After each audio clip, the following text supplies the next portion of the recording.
ایک مرتبہ حضرت جنید بغدادی رضی اللہ تعالیٰ عنہ سے مریدین نے آپ کے شاگردوں نے سوال کیا، جی آپ کے پاس علم بھی بڑا ہے، ادب بھی بڑا ہے، اخلاص بھی بڑا ہے، تو آپ فرمائیں آپ نے اخلاص کس سے سیکھا؟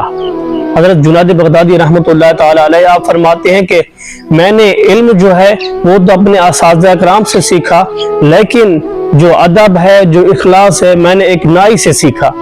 تو شاگردوں نے عجیب تعجب کے اندر یہ سوال کیا، جی نائی سے آپ نے اخلاص سیکھا؟ تو آپ نے فرمایا جی ہاں، میں نے نائی سے اخلاص سیکھا ہے۔ تو شاگردوں نے کہا جی ہماری بھی رہنمائی فرما دیجئے کہ نائی سے آپ نے کیسے اخلاص سیکھا؟ تو آپ فرمانے لگے کہ سنو بیٹا، جب میں چھوٹا تھا تو میرے والد صاحب مجھے مدرسے کے اندر داخل کروانے کے لیے لے گئے۔ تو فرماتے ہیں جب وہاں پہنچے تو میرے بابا جان نے عرض کی کہ اے بیٹا، کیونکہ گھر بہت زیادہ دور ہے، تب میں تجھے لے جاؤں گا تب جب تم پورے حافظ قرآن بن جاؤ گے۔ تو فرماتے ہیں میں نے کہا ٹھیک ہے بابا جان۔ تو فرماتے ہیں کہ کچھ عرصہ گزرا، مہینہ گزرا، تو جو روٹی تھی وہ تو مدرسے سے فری مل جایا کرتی تھی۔ ایک دن مجھے میرے استاد نے کہا کہ جنید جا، تمہارے بال بڑھ گئے ہیں، جا کے بال کٹوا کے آ جا۔ تو فرماتے ہیں میرے پاس تو پیسے بھی کچھ نہیں تھے، تو میں نائی کے پاس گیا، تو نائی کے دروازے پر کھڑا ہو گیا، دکان کے دروازے پر۔ تو فرماتے ہیں کہ ایک اس وقت کا وڈیرا تھا، اس وقت کا چودھری تھا، سردار کہہ لیں۔ تو فرماتے ہیں کہ وہ بال کٹوا رہا تھا، تو مجھے نائی نے دیکھا اور نائی نے تعجب سے مجھ سے پوچھا بچے تو یہاں کیا کرنے کے لیے آیا ہے، کیا لینے کے لیے آیا ہے، تیری کیا خواہش ہے؟ تو آپ فرماتے ہیں کہ میں نے کہا جی تو اللہ کے لیے میرے بال نہیں کاٹ دیتا کیا؟ تو اس نائی نے کہا کیا کہا تو نے؟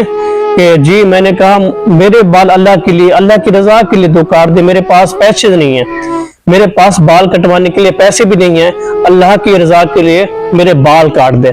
تو فرماتے ہیں کہ اس نائی نے اس وڈیرے کو، اس چودھری کو، اس وقت کے سردار کو عرض کی کہ جی آپ اٹھ کر ادھر بیٹھ جائیں سائڈ پر، تو جب میں اس کے بچے کے بال کاٹ لوں گا تب تمہارے بھی بال کاٹ دوں گا بعد میں۔ تو فرماتے ہیں کہ اس چودھری نے کہا میرا تو ابھی آدھا سر بچا ہوا ہے، تو مجھے آپ کس طرح کہہ رہے ہیں کہ آپ اٹھ جائیں؟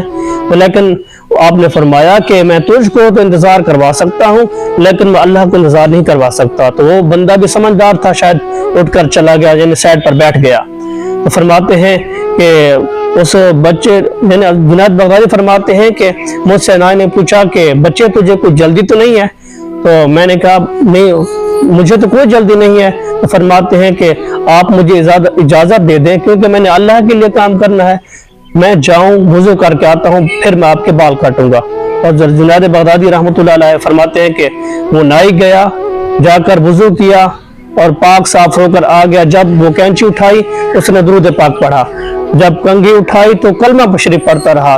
فرماتے ہیں وہ میرے بال بھی کاٹتا رہا اور اس کے آنسو بھی گر رہے تھے۔ تو آپ فرماتے ہیں کہ مجھے تعجب ہوا کہ میرے بال زیادہ گر رہے ہیں یا اس کے آنسو زیادہ گر رہے ہیں۔ تو فرماتے ہیں کہ وہ میرے بال کاٹتا تھا اور ساتھ روتا بھی رہتا تھا۔ تو فرماتے ہیں کہ جب میں فارغ ہوا تو اس نائی نے کہا کہ مجھے مزدوری دیجیے۔ تو میں نے کہا نائی میں نے تو تم سے پہلے بھی کہا تھا کہ میرے پاس دینے کے لیے کچھ بھی نہیں ہے۔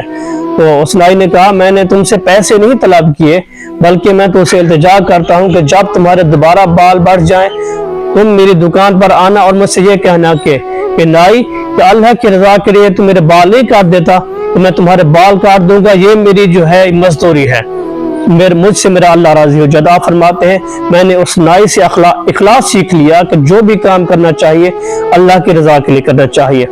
دعا ہے اللہ تبارک و تعالی ہمیں بھی اس واقعے سے کچھ سیکھنے کی توفیق عنایت فرمائے۔ اگر میری ویڈیو اچھی لگی ہو تو چینل کو سبسکرائب کرنا نہ بھولیں۔ والسلام۔